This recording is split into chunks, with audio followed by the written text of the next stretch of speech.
Hola, mi nombre es Juan Miguel Trejo Martínez, estudio en la Escuela Normal Superior Oficial del Estado de Guanajuato. Actualmente curso el tercer semestre en la enseñanza y aprendizaje del español. El día de hoy hablaré acerca de un tema que es de gran relevancia, el cual es la periodización del enfoque cognitivo, comunicativo y sociocultural en la enseñanza de la lengua y la literatura según la autora Angélica Romea Escobar. En este video hablaremos acerca de la forma de pensamiento que la autora Angelina Jacinta Romea Escobar ha ido estableciendo durante casi 30 años, así como los aportes teóricos que parten desde la reflexión crítica, desde el praxis, la realidad, de la enseñanza de la lengua y la literatura, así como contradicciones que en ella justamente se manifiestan.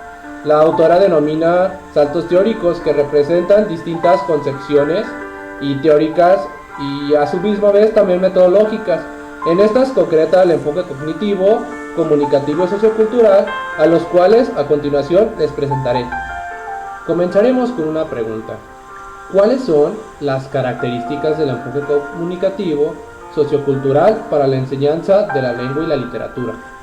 Aquí nos resuelve la autora que los individuos asumen determinados enfoques, refiriéndose totalmente al enfoque cognitivo, comunicativo y sociocultural como la construcción teórica del proceso de desarrollo, ya que este tiene un carácter un poco más interdisciplinario, en el que se apoya a base de resultados de las investigaciones, como desde el principio hasta al final. En ellas se basa durante tres bases, lo que es la cognitiva. En la cognitiva son investigaciones de psicólogos cognitivistas, de los cuales ellos profundizan procesos implicados a la comprensión y construcción de este significado. También tiene que ver la parte de la dimensión comunicativa. En esta parte, después de los resultados de la lingüística discursiva, a la cual se expresan relaciones entre la sintáctica, la semántica y la pragmática.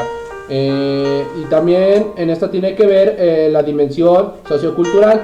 En la dimensión sociocultural se asumen distintas concepciones acerca de la lengua, como la ideología, el reconocer del carácter dialógico y polofónico. Entonces, este enfoque cognitivo, comunicativo y sociocultural debe satisfacer distintas necesidades de una explicación, aportación e inclusive inmiscuirse en la continuación a la indagación de características funcionales del discurso. En la necesidad de lograr una relación entre una teoría del lenguaje y una teoría del aprendizaje, en donde obviamente el lenguaje es el partícipe principal para la construcción del sentido del mundo exterior. Como proceso de desarrollo, la autora hizo una investigación demasiado exhausta. Desde el enfoque de prácticas sociales del lenguaje, como es de enseñanza de la lengua y la literatura, la autora nos plantea que la necesidad de dar solución a los problemas que pueden presentarse en los estudiantes se tienen que resolver con una mirada crítica, en la que declaraba al principio de la unidad de una teoría. ¿Cómo es esto? Es en la práctica del contenido, en la forma del lenguaje, aunque en realidad ella piensa que se fijaba en las estructuras lingüísticas totalmente la atención. Y en el ámbito escolar nos menciona que pues, la enseñanza del maestro de español es privativa de su asignatura.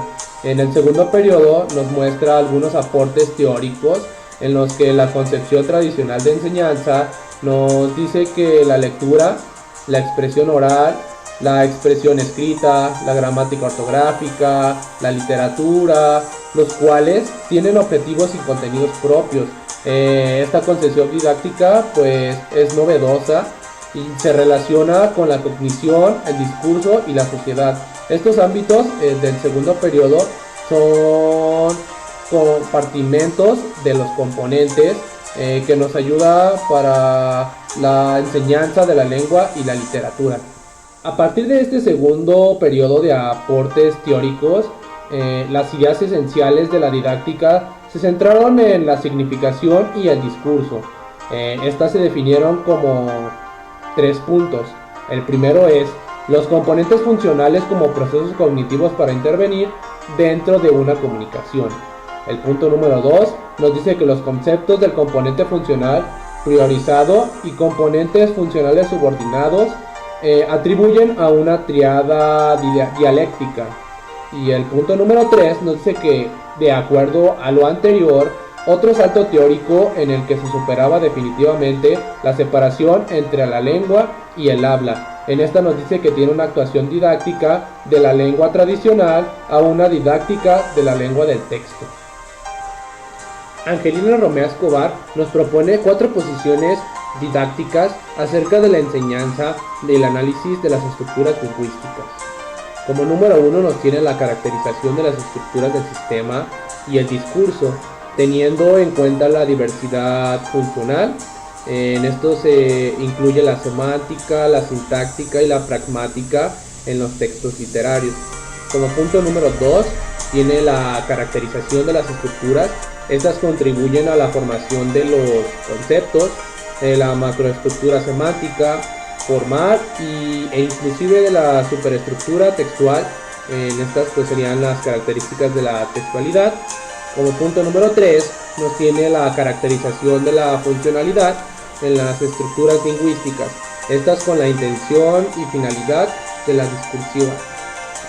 Para finalizar presentaré algunos desafíos pedagógicos que enfrenta el docente en la enseñanza de la lengua y de la literatura. Como primer desafío tenemos que, de acuerdo al autor Pozuelo, señala que la teoría literaria se encuentra en una encrucijada epistémica, donde su objeto es redefinido en alguna de las siguientes perspectivas. La primera sería dedicarse al estudio a una teoría de la lengua literaria en atención a las propiedades lingüístico-verbales de los textos literarios, o proponer alguna teoría en el uso literario del lenguaje. Las dificultades de este modelo de campo de la didáctica se resume así: el análisis inmanente de la obra debe superarse con la idea de formar a un lector con pensamiento crítico. La relación al lector con la obra no es funcional, pues su proceso de interacción y comunicación se hace que tenga diversos niveles y factores, tanto cognitivos, cognoscitivos, afectivos, socioculturales, entre otros. Estas pues la determina que no puedan ser analizados con el método formalista y estructurista. Como segundo desafío tenemos que los aportes a la recepción estética de la competencia literaria de los estudiantes son bastante fructíferos en la didáctica de la lengua y la literatura. En ellos abordan 12 temas relacionados con esta habilidad, pero no solo será analizado el relacionado con la necesidad del texto literario, sino que este interés tiene como punto de partida la afirmación que se hace en 1966, recuerdo, con Casus, de la sociedad mediática.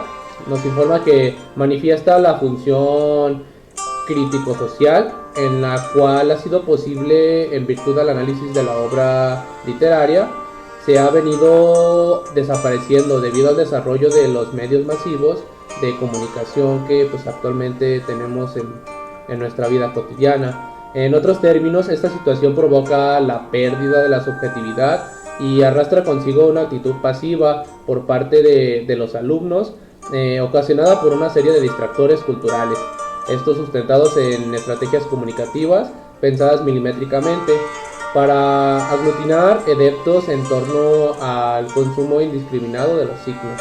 Esto quiere decir que con las nuevas tecnologías pues acapara más la atención de los alumnos y se distraen con mayor facilidad para obtener un mayor aprendizaje en la enseñanza de la competencia literaria. Y muchas gracias por ver este video y escucharme. Se los agradezco.